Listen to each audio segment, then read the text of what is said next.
Bismillahirrahmanirrahim. Assalamualaikum warahmatullahi wabarakatuh. Kali ini Ibu akan menjelaskan tentang keseimbangan cairan dan elektrolit. Di mana keseimbangan cairan elektrolit ini merupakan salah satu kebutuhan dasar manusia.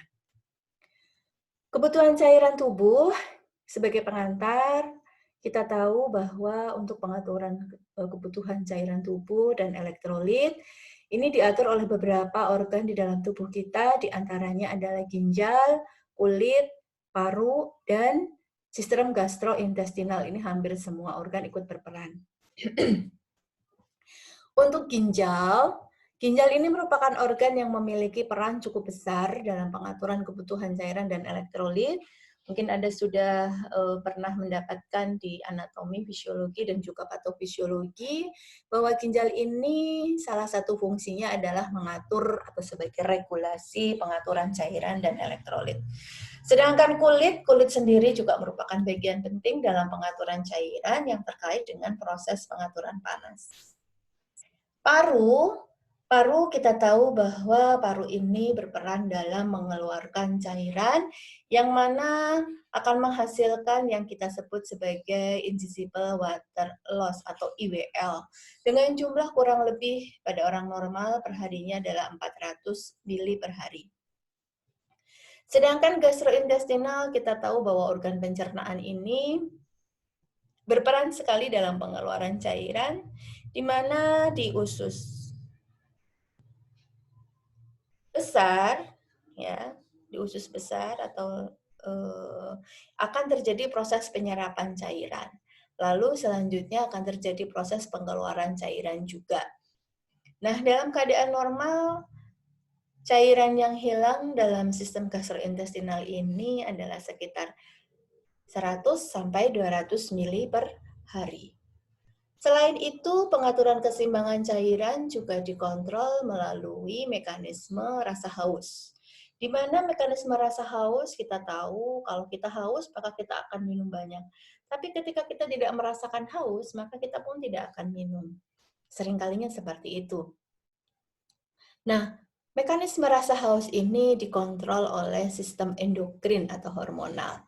Di antaranya adalah oleh antidiuretik hormon atau ADH, sistem aldosteron, prostaglandin, dan juga glukokortikoid. Mungkin Anda juga sudah tahu waktu itu ketika pembahasan tentang anatomi fisiologi daripada sistem ini, ya, dan juga pada saat pembahasan patofisiologi terkait dengan sistem ini.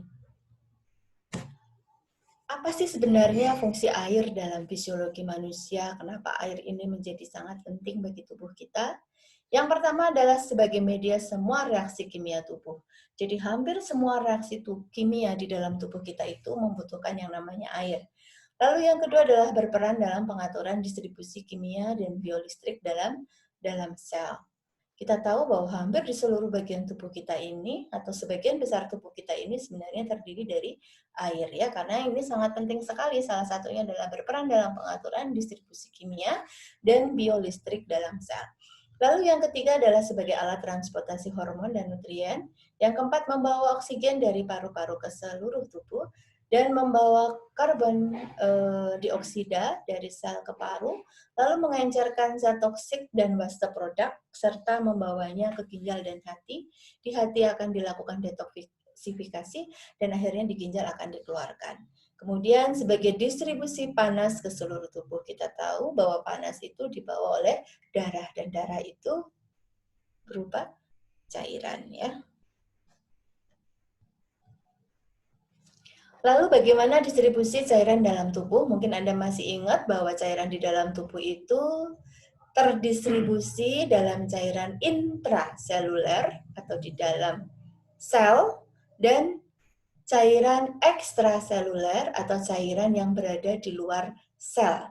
Untuk cairan yang berada di luar sel itu terbagi lagi menjadi cairan interstisial, yaitu cairan yang berada di antara sel, kemudian cairan intravaskuler, yaitu cairan yang berada di dalam pembuluh darah, dan cairan transseluler, yaitu cairan yang menghubungkan antar sel. Nah, distribusi cairan di dalam tubuh kalau kita lihat, di mana untuk wanita itu kurang lebih sekitar 50% dari berat badan volume cairannya, sedangkan untuk laki-laki ini pada usia 17 sampai 39, volume cairan tubuh itu sekitar 60% berat badan. Distribusi cairan tubuh tadi sudah dijelaskan untuk cairan intrasel di dalam sel itu ini yang paling banyak yaitu 2/3 dari cairan tubuh, sedangkan untuk cairan ekstrasel itu sepertiganya. Nah, sepertiga cairan ekstraseluler ini kalau kita lihat 25% itu berupa plasma, yaitu plasma darah ya, yang ada di dalam pembuluh darah. Lalu 75%-nya adalah merupakan cairan interstisial dan transseluler. Maaf. Komposisi cairan tubuh ini terdiri dari yang pertama adalah air, pada pria dewasa 60%, pada wanita dewasa 50-55%. Di mana faktor yang mempengaruhi ada sel-sel lemak. Sel-sel lemak ini mengandung sedikit air. Usia, air tubuh menurun dengan bertambahnya usia, ya, sehingga kita tahu kalau lansia itu kulitnya terlihat lebih keriput karena apa? Cairannya sudah berkurang. Jenis kelamin, wanita mempunyai air tubuh yang kurang karena lebih banyak mengandung lemak tubuh. Sehingga seringkali seorang wanita dengan laki-laki walaupun usianya sama tetapi terlihat lebih segar laki-lakinya. Ya. Maaf, ini kebablasan. Baik. Oke, lalu bagaimana perubahan pada air tubuh total sesuai usia? Silakan Anda lihat bahwa pada bayi itu komposisi cairannya masih sangat tinggi. Seiring dengan bertambahnya usia, maka akan semakin menurun. Dan lihat, ketika ada obes, ya, gemuk, maka cairannya pun akan berkurang. Ketika kurus, cairannya lebih banyak lagi. Kemudian selain cairan, ada juga solut, yaitu terdiri dari elektrolit dan non-elektrolit. Untuk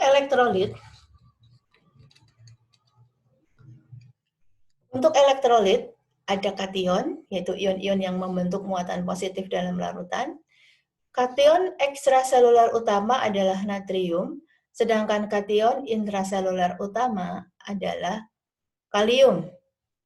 Sistem pompa terdapat di dinding sel tubuh yang memompa natrium keluar dan kalium masuk ke dalam sel. Jadi elektrolit ini kita lihat antara natrium dan kalium. Natrium itu akan terdapat lebih banyak di dalam ekstraseluler, sementara kalau kation, kalium, yaitu akan lebih banyak terdapat di dalam sel. Lalu selain kation ada anion. Anion ini adalah ion-ion yang membentuk muatan negatif dalam larutan. Anion ekstraseluler utama adalah klorida, sedangkan anion intraseluler utama adalah fosfat. Ion fosfat itu PO4-. Berikut adalah unsur utama kompartemen cairan tubuh. Ya, silakan dilihat. Untuk elektrolit ini kita tahu bahwa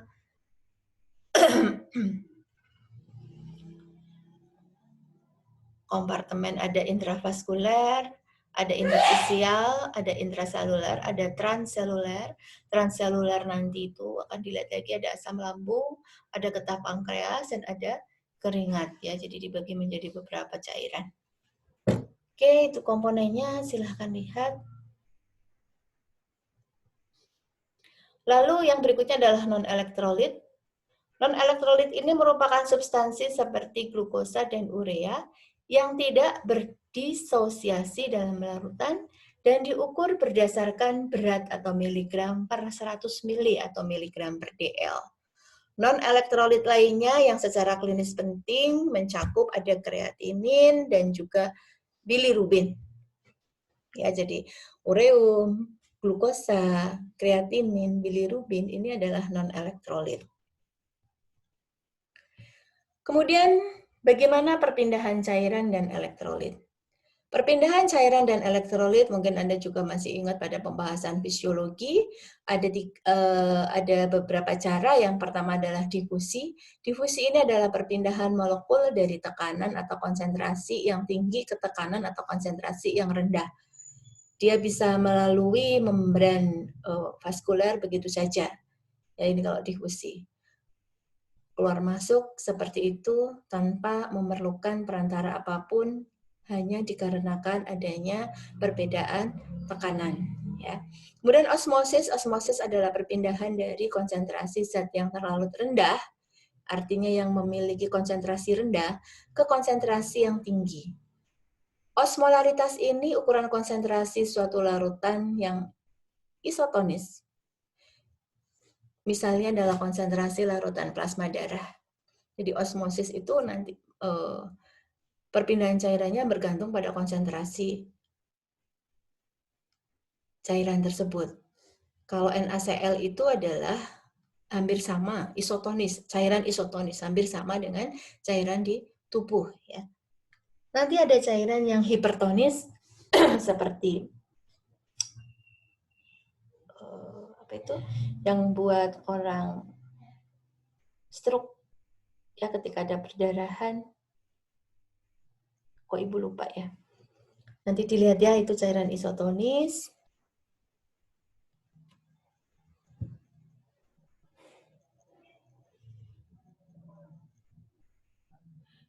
Kemudian ada juga cairan yang sifatnya adalah hipotonis.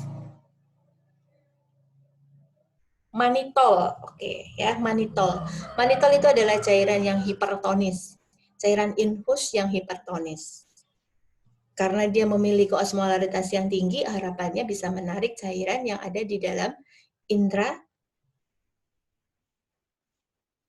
intersisial. Sebagai contoh tadi, ketika ada orang yang mengalami perdarahan di otak, ya, supaya cairan atau darah yang keluar tadi bisa diserap kembali masuk ke dalam pembuluh darah, itu diberikan cairan yang hipertonis, misalnya tadi manitol.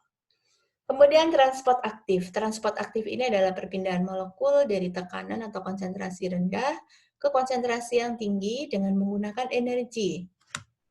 Nah, transport aktif di sini misalnya adalah perpindahan glukosa. Glukosa ketika akan berpindah, maka glukosa itu terlarut di dalam cairan. Tapi ketika berpindah tidak bisa begitu saja melewati membran sel. Glukosa membutuhkan energi, membutuhkan reseptor. Makanya glukosa ini butuh insulin supaya dia bisa dibawa masuk ke dalam sel. Oke, baik. Lalu yang berikutnya adalah tekanan cairan. Tekanan cairan, kita tahu tekanan cairan itu ada tekanan osmotik dan onkotik. Sebenarnya sama ya, osmotik dan onkotik ini. Tekanan osmotik ini adalah tekanan untuk mencegah aliran osmotik cairan, sedangkan tekanan onkotik adalah gaya tarik suatu koloid agar air tetap berada dalam plasma darah di intravaskular. Makanya nanti akan terkenal dengan tekanan osmotik koloid plasma atau disebut dengan tekanan onkotik. Jadi tekanan plasma di mana dipengaruhi oleh kadar protein di dalam plasma itu. Sehingga nanti Anda lihat pada orang-orang dengan sindrom nefrotik di mana tubuh kekurangan protein, maka tekanan osmotik koloid plasmanya akan menurun. Akibatnya cairan tidak bisa ditarik ke dalam pembuluh darah, tapi cairan tetap berada di intersisial, di intrasel, sehingga akhirnya terjadi udim, dan udimnya adalah anasarka. Kemudian tekanan hidrostatik atau filtration force. Ini merupakan tekanan yang digunakan oleh air dalam sistem tertutup, seperti halnya kalau di tubuh kita adalah darah yang berada di dalam pembuluh darah. Itu akan menimbulkan tekanan yang disebut dengan tekanan hidrostatik. Oke, lalu bagaimana perpindahan cairan di kapiler? Kita tahu perpindahan cairan itu terjadi di kapiler, yaitu pembuluh darah kapiler. Sebelum pembuluh darah kapiler, itu ada pembuluh darah arteri, dan setelahnya adalah pembuluh darah vena. Maka kalau kita tahu yang namanya tekanan hidrostatik itu di dalam pembuluh darah arteri, itu akan sangat tinggi. Karena memang fungsi daripada arteri adalah untuk menyampaikan darah kan ke seluruh tubuh. Sedangkan nanti ketika sampai di kapiler, tekanan darahnya itu akan menurun. Ya, Anda lihat di sini. Tekanan darahnya ya 32. Lalu ini kan yang merah itu adalah arteri kapiler atau arteriol kapiler. Lebih tepatnya arterial kapiler. Lalu yang warnanya sudah mendekati biru, ini adalah arteriol venula. Nah, semakin ke arterial venula, yang mendekati venula di sini, tekanan hidrostatiknya semakin menurun. Tetapi semakin mendekati ke arterial venula, tekanan darahnya, tekanan hidrostatiknya semakin tinggi. Ini mempunyai manfaat, ya, di mana manfaat ini adalah akan terjadi perpindahan cairan pada arteriol kapiler dari intravaskuler ke dalam intersisial. Perhatikan yang warna biru. Kemudian di venula kapiler akan terjadi perpindahan cairan nanti dari intersisial ke intravaskuler. Lalu yang merah ini apa sih, Bu, gambar yang merah?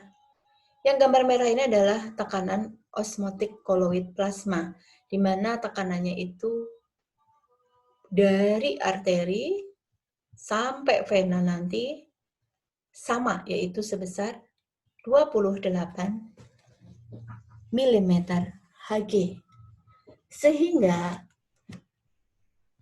dengan adanya tekanan osmotik koloid plasma, ini akan berusaha untuk menyerap cairan masuk ke dalam intravaskuler.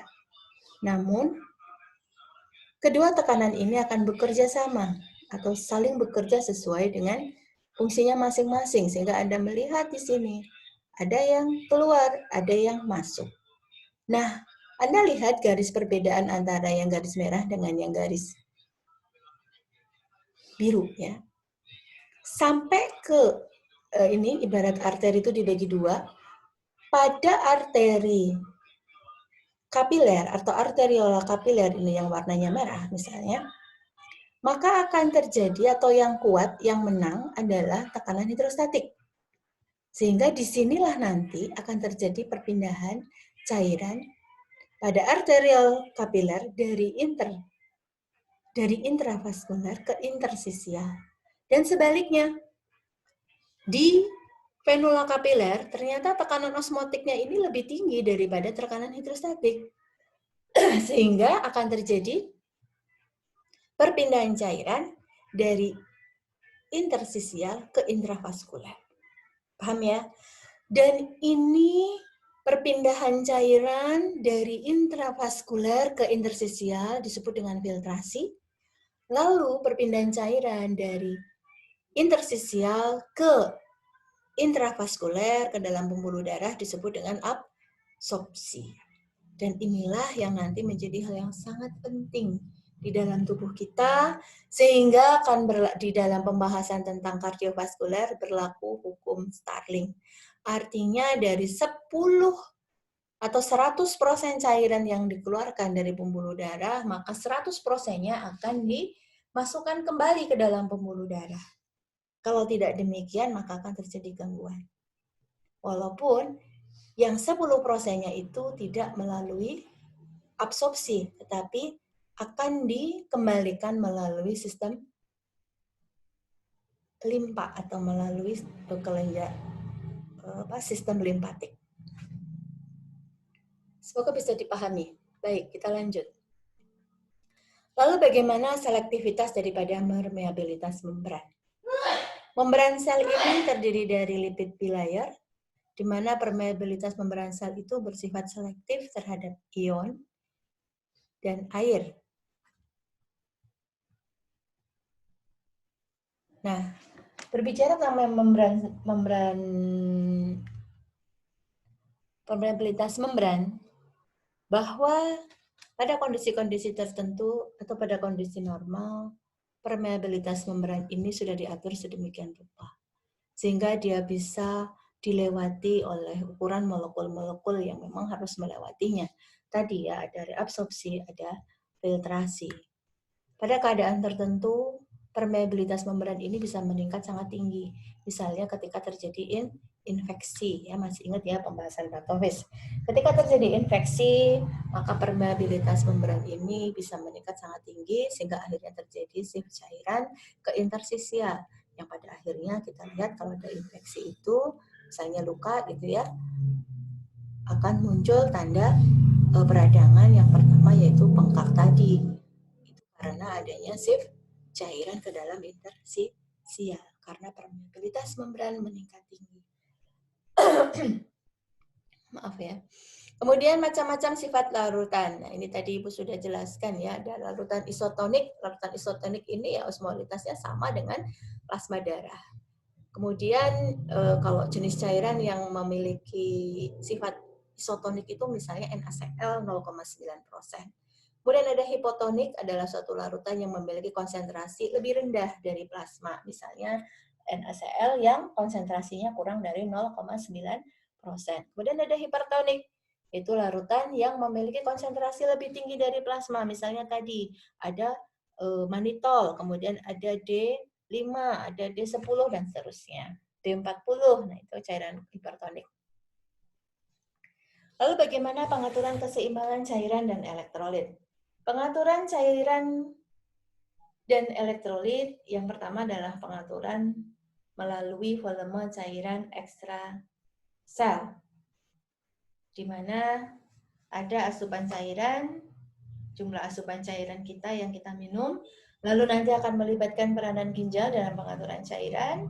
Kemudian ada pengontrolan tekanan darah juga melalui hormon atriopeptin atau atrial natriuretik peptida. Ya. Kemudian ada pengontrolan keseimbangan garam melalui sistem renin-angiotensin aldosteron. Lalu yang kedua adalah pengaturan osmolaritas cairan ekstrasel, yaitu perubahan osmolaritas di nefron, ini akan mempengaruhi. Lalu ada peranan daripada hormon vasopresin. Kita lihat pengaturan volume cairan ekstrasel. Ya, ekstrasel, tadi di luar sel. Kita lihat ya, di sini dalam setiap hari kita minum kurang lebih 2,2 liter gelnya ya, lalu masuk ke dalam tubuh, kemudian cairan tadi bertambah dengan hasil produk daripada metabolisme yang kurang lebih adalah 0,3 liter per hari. Kemudian pada akhirnya cairan ini harus seimbang. Antara yang masuk dengan yang keluar itu harusnya 0. Kalau tidak sama 0, berarti tidak seimbang. Nah, cairan ini yang warnanya hijau adalah intake ya, cairan yang masuk. Kemudian harus dikeluarkan. Pengeluarannya ada yang lewat kulit, ada lewat paru yang kemudian disebut dengan interstitial water loss karena tidak bisa dihitung ya. Kemudian ada urin, ada feses. Pada urin itu idealnya adalah sehari itu 1,5 liter dengan asumsi masuknya adalah 2,2 liter. Oke, sehingga keseimbangan cairan harapannya adalah 0. Kalau tidak intake dikurangi output kok tidak 0, maka ini nanti akan menjadi masalah. Kemudian yang berikutnya adalah peranan ginjal. Kita tahu bahwa ginjal ini salah satu fungsinya adalah dia meregulasi cairan. Ginjal akan mendapatkan suplai darah, perfusi darah, ya, yang kemudian nantinya dia akan dilakukan penyaringan oleh glomerular filtration. Kemudian nanti di ginjal ini masukkan ke dalam nefron, ya, akan dirubah menjadi urin. Dan seberapa banyaknya atau seberapa besar jumlah urin ini akan sangat tergantung pada vasopresin. Vasopresin ini akan mempengaruhi bagaimana jumlah air atau jumlah air atau cairan yang akan menjadi urin dan yang akan diserap kembali. Pada saat perfusi ginjal itu menurun, maka ginjal akan berusaha untuk membantu tubuh itu dengan mereabsorpsi kembali cairan. Akhirnya urin yang terbentuk jumlahnya menurun. Nah, terkadang yang menjadi masalah adalah ketika perfusi ke ginjal menurun, itu belum tentu tubuh itu kekurangan cairan. Bisa jadi tubuh itu cairannya malah berlebih. Hanya saja kemampuan jantung memompahkan darah, ya, darah kan tadi ya ada cairan ya, memompahkan darah itu menurun. Sehingga perfusi ke ginjal menurun. Nah, contohnya pada kasus pasien dengan gagal jantung. Oke, ya. Pada pasien dengan gagal jantung itu akan terjadi seperti itu. Nanti silakan lihat ya dari video saya tentang gagal jantung. Kemudian filtrasi, reabsorpsi, sekresi, dan ekskresi di nefron. Nah, yang tadi yang Ibu sampaikan. Pada akhirnya, seberapa besar jumlah cairan yang akan direabsorpsi, ini yang gambarnya hijau, yang akan direabsorpsi oleh ginjal, oleh nefron, ya. Ini sangat tergantung sekali bagaimana ginjal mempersepsikan jumlah darah yang diperfusikan kepada dirinya. Sehingga nanti di sini, pada saat reabsorpsi ini akan sangat tergantung pada hormon vasopresin, yaitu ADH tadi, aldosteron. Ya, hormon vasopresin yaitu aldosteron. Yang mana pada proses regulasinya akan melibatkan mekanisme renin, angiotensin, aldosteron. Kemudian ketika pengaturan cairan melalui respon peningkatan tekanan darah. Anda lihat, ketika tekanan darah naik, jumlah darah naik, ketika volume darah naik, maka tekanan darah akan naik. Lalu di sini terkait volume ada reseptor di atrium yang disebut dengan endocrine cell in atria dan karotid serta ada baroreseptor aortik yang mana ketika adanya tekanan darah yang tinggi akan tertrigger lalu akan muncul refleks hemostasis. Di antaranya yang pertama adalah melalui ginjal tadi.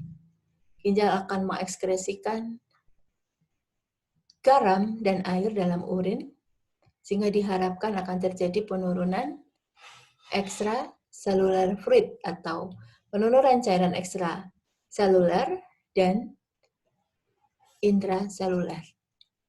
Di mana diharapkan dengan ekstraseluler menurun, maka tekanan darah pun akan menurun.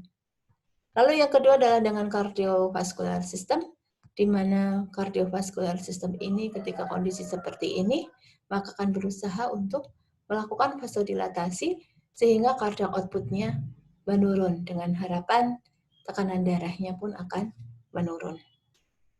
Namun pada kondisi tertentu kadang tubuh kita tidak bisa melakukan fungsi ini dengan baik. Kenapa? Ya karena terjadi permasalahan pada organ-organ yang berkaitan ini. Ya misalnya jantungnya mengalami masalah. Maka bagaimana dia bisa melakukan pengaturan regulasi tekanan darah dengan baik? Begitu juga dengan ketika ginjalnya mengalami kerusakan. Maka ginjal akan terganggu untuk fungsi regulasi ini.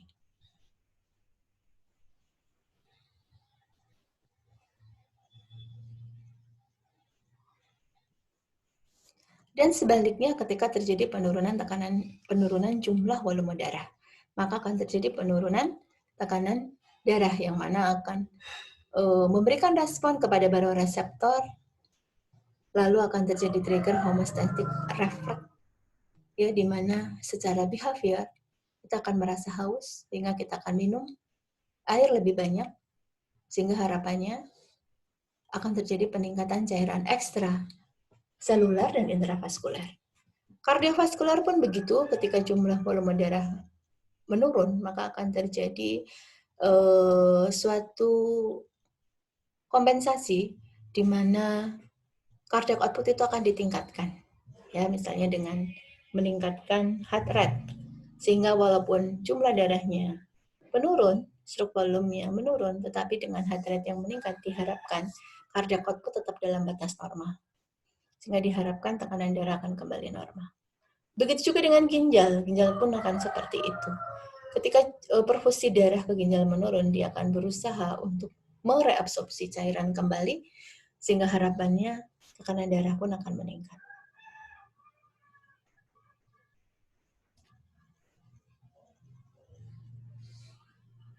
Ya, bagaimana peranan atriopetin? Kita contoh di sini misalnya terjadi peningkatan jumlah volume darah, maka di sini akan terjadi stretch and release daripada atrial myocardial cell, sehingga akan keluarlah atrial natriuretic peptida, maka adanya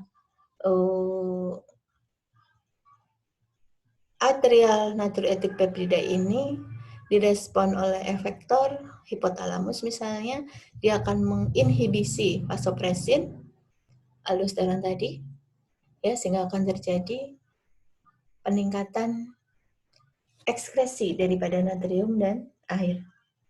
Ginjal pun akan begitu, ginjal akan berusaha dengan meningkatkan GFR dan menurunkan reaksi renin, angiotensin, aldosteron dengan harapan natrium dan air yang dikeluarkan akan meningkat. Adrenal cortex pun begitu, dia akan menghambat aldosteron, ya, sehingga dampaknya seperti ini. Lalu medulla oblongata, dia akan berusaha untuk menurunkan tekanan darah.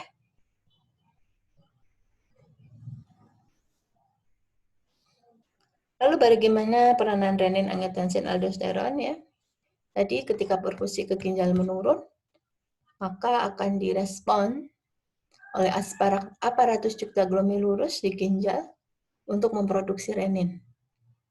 Lalu renin dengan bantuan angiotensinogen yang ada dalam plasma yang diproduksi oleh hati, ya, dengan adanya renin, angiotensinogen ini akan dirubah menjadi angiotensin 1 di dalam plasma. Lalu adanya angiotensin 1 dengan bantuan enzim ACE inhibitor yang dihasilkan oleh pembuluh darah endotelium, maka akan dirubah angiotensin 1 ini dengan bantuan ACE akan dirubah menjadi angiotensin 2. Nah, adanya angiotensin 2 ini ternyata menimbulkan reaksi satu arterial menjadi vasokonstriksi. Akibatnya vasokonstriksi, ya, diameter yang menyempit, tekanan darah akan meningkat. Kemudian adanya angiotensin 2 ini pada kardiovaskuler akan terjadi kontrol center dalam medulla oblongata sehingga akan meningkatkan respon terhadap kardiovaskuler. Harapannya akan terjadi peningkatan tekanan darah. Lalu pada hipotalamus akan mengeluarkan hormon vasopresin yang meningkat dan the TES yang meningkat, akibatnya meningkatkan volume dan maintaining untuk osmolaritas. Adrenal cortex pun begitu, dia akan meningkatkan aldosteron, lalu akan meningkatkan reabsorpsi daripada natrium. Yang mana ini semua adanya peningkatan volume dan osmolaritas pada akhirnya akan meningkatkan tekanan darah. Nah, ini respon terhadap asupan garam. Namun perlu diketahui juga berdasarkan kajian terkini bahwa dari nitrogenetik, ya, nutrigenetik, tidak semua orang ternyata memiliki respon terhadap garam yang sama. Misal, Bu Suci bikin mie, garamnya 1 sendok makan. Anda juga 1 sendok makan, atau enggak usah 1 sendok makan ya, misalnya cuma setengah sendok teh. Anda juga setengah sendok teh. Tapi ternyata saya mengkonsumsi garam setengah sendok teh, itu enggak masalah, baik-baik saja tubuh saya. Tetapi Anda mengkonsumsi setengah sendok teh garam, itu ternyata menimbulkan reaksi.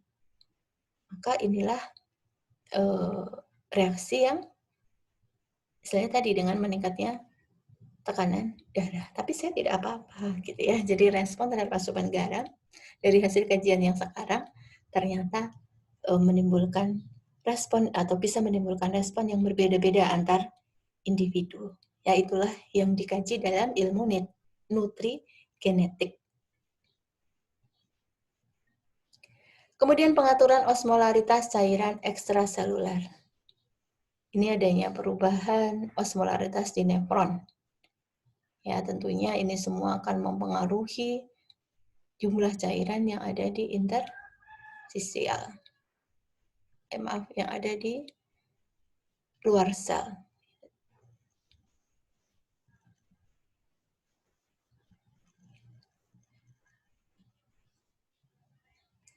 Peran vasopresin misalnya di sini. Osmolaritas cairan itu lebih dari 28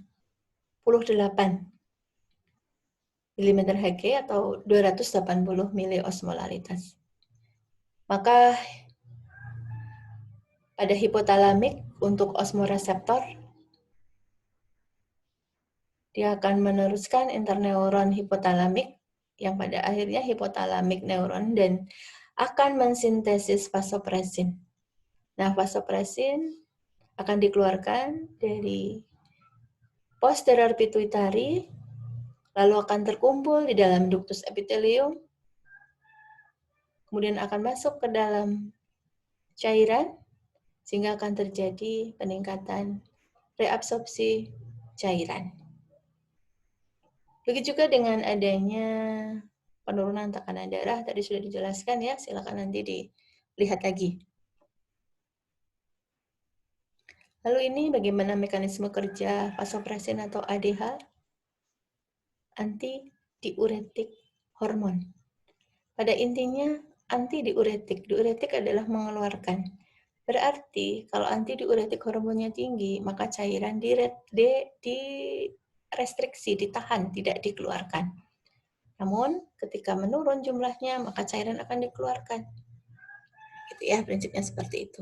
Makanya obat-obat diuretik nanti kerjanya adalah ke vasopresin ya, supaya kerja dari obat diuretik ini diantaranya adalah menekan ADH untuk tidak dikeluarkan. Ya, sehingga cairan akan diuretik atau dikeluarkan dari tubuh. Lalu bagaimana pengaturan neuroendokrin dalam keseimbangan cairan? Yang pertama ada sistem saraf, di mana reseptornya ada di baroreseptor, di arcus aorta, dan sinus carotis. Lalu reseptor regang tekanan rendah di torak, dan ini akan melibatkan sistem saraf simpatis.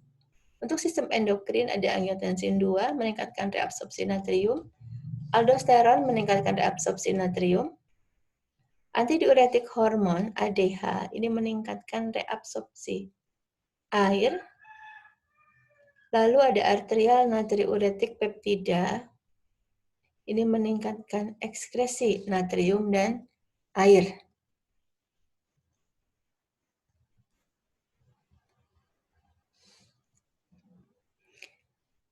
Bagaimana perubahan volume dan osmolaritas cairan?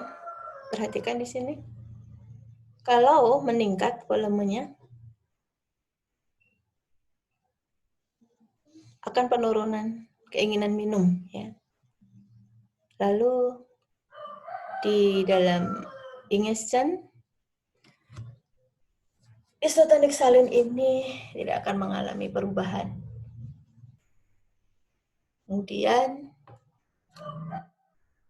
selanjutnya ketika sama-sama meningkat, ketika ini ya sama-sama meningkat, volumenya meningkat, lalu di sini juga meningkat, maka akan terjadi hipertonik salin pada ingestionnya, pada sistem pencernaannya.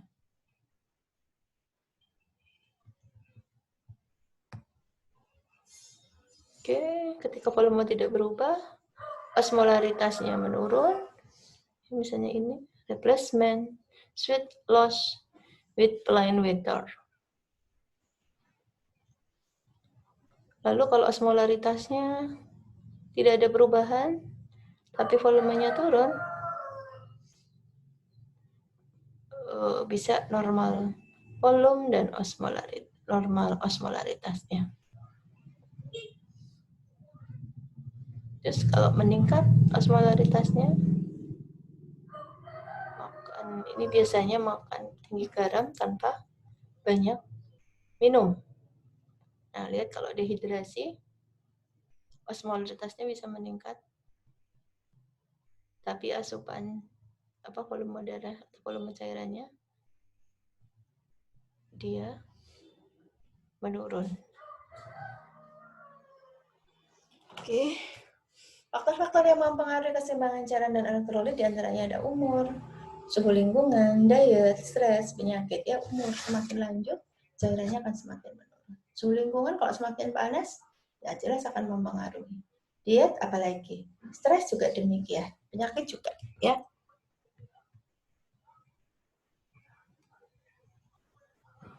Kemudian terapi cairan, ini adalah merupakan tambahan cairan yang diberikan melalui parenteral maupun enteral. Untuk pemberian cairan melalui parenteral maupun enteral ini dapat dihitung sesuai dengan jumlah yang sudah ditentukan. Output cairan, ginjal. Ginjal merupakan regulator utama untuk keseimbangan cairan dan elektrolit. Pada orang dewasa, ginjal setiap menit menerima sekitar 125 mili plasma untuk disaring dan memproduksi urin sekitar 60 mili atau 40-80 mili dalam setiap jam atau 1,5 liter dalam sehari. Pada anak-anak, ginjal akan memproduksi urin kurang lebih 0,5 mili per kilogram berat badan per jam. Jumlah urin yang diproduksi ginjal dipengaruhi oleh hormon antidiuretik dan aldosteron. Volume, komposisi, dan konsentrasi urin sangat bervariasi dan akan tergantung pada penambahan dan kehilangan cairan.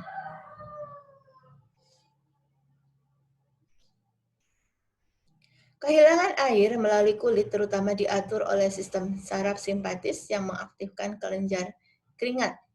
Stimulasi kelenjar keringat dapat dihasilkan dari olahraga, peningkatan suhu, dan peningkatan aktivitas metabolik.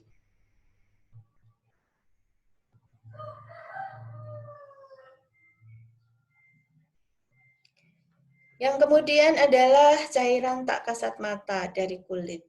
Kehilangan evaporatif dari kulit dan terjadi tanpa kesadaran kita ya. Rata-rata hilangnya air yang tidak terasa dari kulit orang dewasa itu sekitar 6 mili per kilogram berat badan per 24 jam.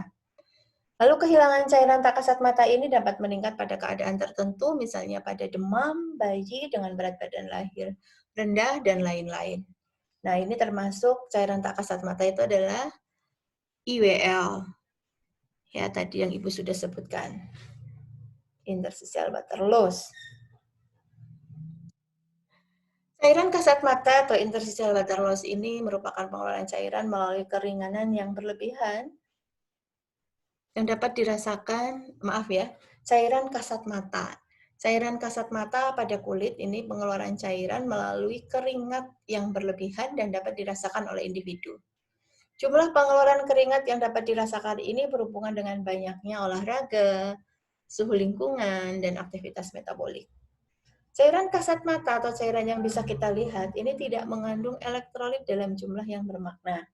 Pengeluaran cairan kasat mata ini dapat mencapai 1000 mili atau lebih dalam 24 jam. Paru juga dapat mengalami kehilangan air yang tidak dapat dirasakan dengan jumlah rata-rata 400 mili per hari. Lalu jumlah ini dapat meningkat sebagai respon terhadap adanya perubahan frekuensi dan kedalaman pernafasan. Lalu sistem gastrointestinal ya. Rata-rata kehilangan cairan dari saluran pencernaan ini sekitar 100 mili per hari. Muntah atau diare akan meningkatkan kehilangan cairan karena hal tersebut mencegah absorpsi normal air dan elektrolit yang telah disekresi melalui proses pencernaan. Yang berikutnya adalah pengaturan elektrolit. Yang pertama, pengaturan natrium. Ion natrium ini terlibat dalam mempertahankan keseimbangan air, mentransmisi impuls saraf, dan kontraksi otot. Nilai laboratorium normal untuk natrium serum sekitar 135 sampai 145 mili ekuivalen per liter. Natrium diatur oleh asupan garam, aldosteron, dan keluaran urin. Sumber utama natrium adalah garam dapur, daging olahan, makanan ringan, dan makanan kaleng. Individu yang memiliki fungsi renal yang normal ini dapat meningkatkan ekskresi natrium. Oke, ini beberapa masalah terkait dengan natrium, ada hiponatremia. Penyebabnya adalah pemberian diuretik yang lama, hilangnya eksekresi gastrointestinal yang abnormal, misalnya diare, muntah tanpa cairan pengganti, minum yang berlebihan, pemberian cairan bebas natrium dalam jumlah yang berlebihan, cara parenteral, penyakit ginjal, insufisiensi adrenal, pengeluaran keringat meningkat, asidosis metabolik, dan gangguan pompa natrium kalium yang disertai dengan penurunan kalium sel dan natrium serum. Tanda dan gejala dari hiponatremi diantaranya adalah kecang perut, mual, diare, muntah, hipotensi postural, cemas, takut, bingung, kasus berat, nadi cepat dan lemah, tekanan darah turun, kulit dingin dan lembab, konvulsi, koma. Ya. Hasil pemeriksaan laboratorium menunjukkan kadar natrium kurang dari 135 mili ekuivalen per liter, osmolalitas serumnya kurang dari 280 mili osmolalitas, lalu berat jenis urinnya kurang dari 1,010. Penyebabnya bisa diare, nafas cepat, penurunan masukan cairan karena koma lama, pemberian cairan intravena yang berlebihan yang mengandung kadar natrium tinggi, dialisa peritoneal yang menggunakan cairan glukosa hipertonik, dan sekresi aldosteron yang berlebihan.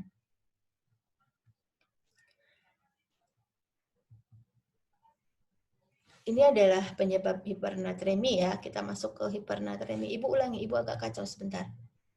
Oh, kalau ini kan tadi hiponatremi. Ya, lalu sekarang adalah hipernatremi.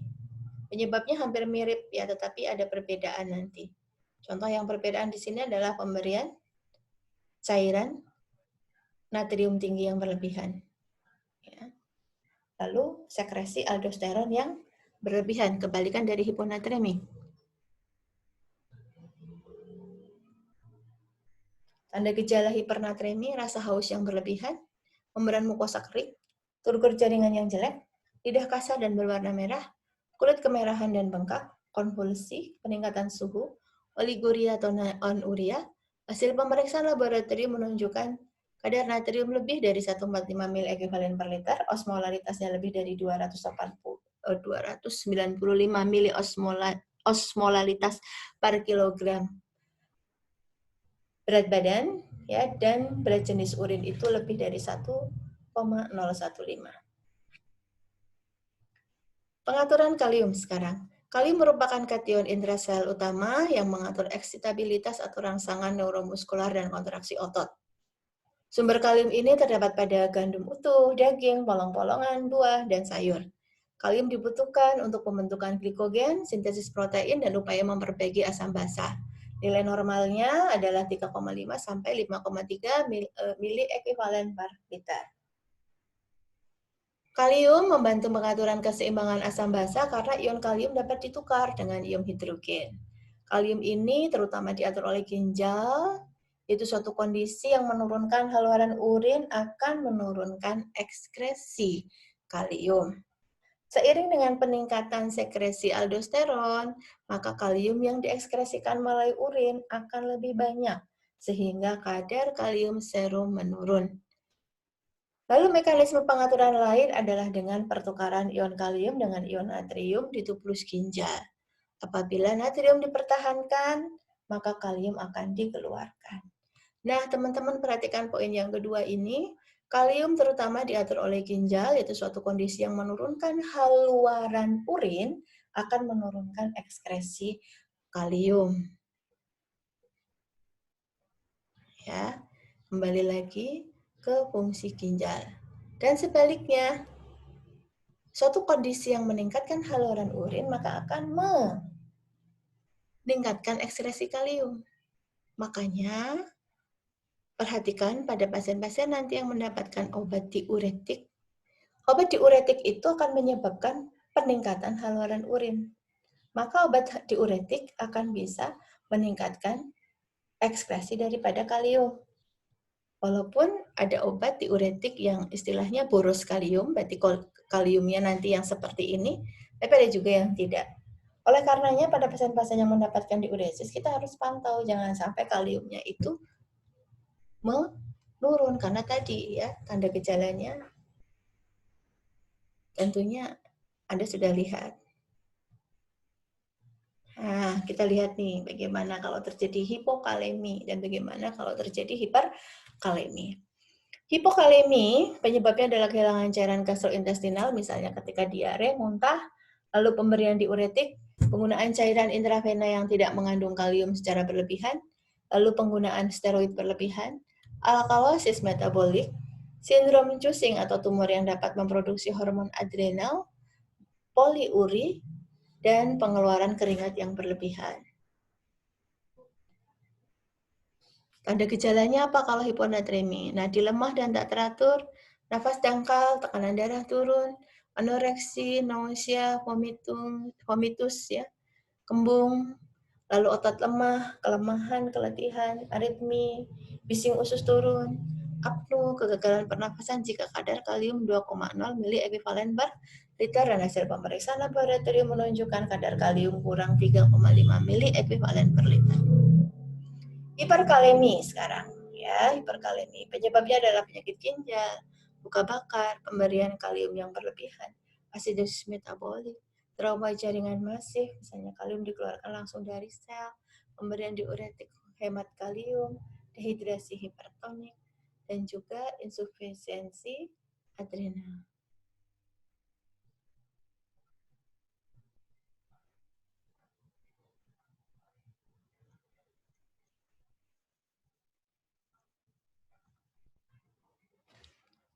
Oke, ini tanda gejalanya.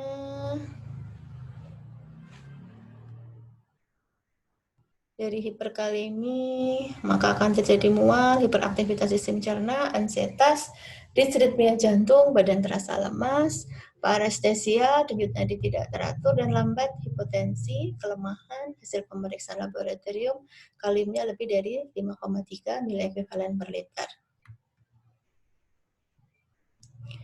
Lalu bagaimana pengaturan kalsium? Tubuh membutuhkan kalsium untuk integritas dan struktur memeran sel, konduksi jantung yang adekuat, koagulasi atau pembekuan darah, pertumbuhan dan pembentukan tulang, serta relaksasi otot. Nah, tubuh orang dewasa ini mengandung 1.200 gram kalsium. Dengan nilai laboratorium normal, kalsium ya, ini bukan kalium, kalsium, sekitar 4-5 mili ekuivalen per liter. Kalsium di dalam cairan ekstrasel diatur oleh hormon paratiroid dan tiroid.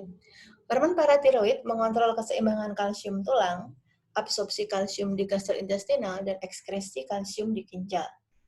Tirokalsitonin dari kelenjar tiroid juga memiliki peranan dalam menentukan kadar kalsium dalam serum, yaitu dengan menghambat pelepasan kalsium dari tulang.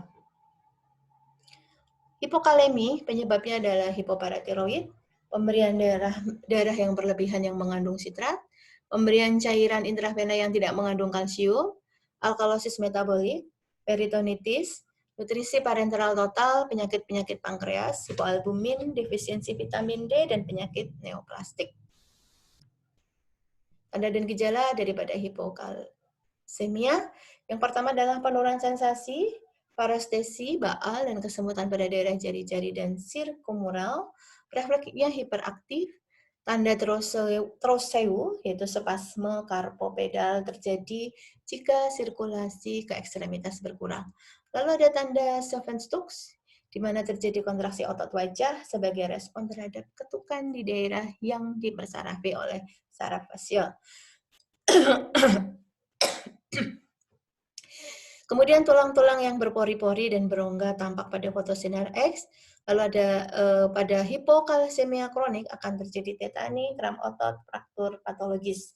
Sementara hasil pemeriksaan laboratorium menunjukkan kadar kalsiumnya kurang dari 4,3 mili ekuivalen per liter. Hiperkalsemi penyebabnya bisa hiperparatiroidisme, metastasis kanker yang luas, fraktur multiple, mieloma multiple, imobilisasi lama, dan osteoporosis.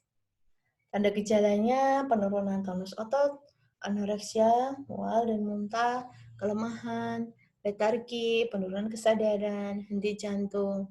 Hasil pemeriksaan laboratoriumnya kadar kalsium itu lebih dari 5 mili ekuivalen per liter.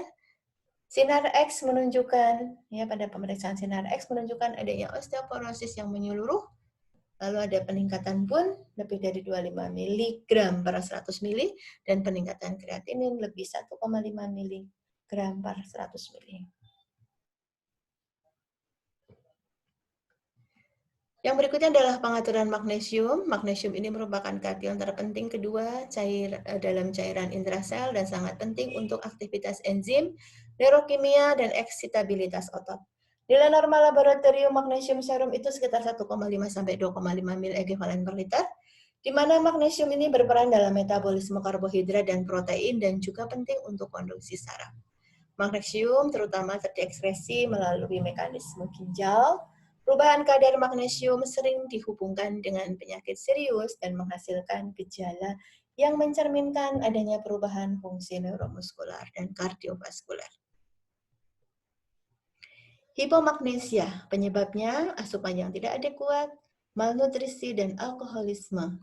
Absorpsi yang tidak adekuat, diare, muntah, drenase nasogastrik fistul, ya, ada fistula, diet kalsium yang berlebihan, penyakit usus kecil, lalu ada hipoparatiroidisme, kehilangan magnesium yang berlebihan akibat penggunaan diuretik, kelebihan aldosteron, dan juga poliuri. Ada gejalanya, gangguan susunan saraf pusat, tremor, kejang, hipertensi, kebingungan, disorientasi, takikardi, tanda substuk, dan tanda trosionya positif. Hasil pemeriksaan laboratorium menunjukkan magnesium kurang dari 1,5 mil ekuivalen per liter. Kemudian hipermagnesia. Penyebabnya adalah gagal ginjal, pemberian magnesium parenteral yang berlebihan, hiperparatiroidisme, penyakit Addison. Tanda gejalanya refleks tendon yang hipoaktif, pernapasan dan frekuensi denyut jantung dangkal dan lambat, hipotensi, kemerahan, rasa mengantuk, berkeringat, dan hasil pemeriksaan laboratorium menunjukkan kadar magnesium lebih dari 2,5 mili ekuivalen per liter. Baik, untuk sementara ini dulu dari saya. Saya akhiri. Wassalamualaikum warahmatullahi wabarakatuh.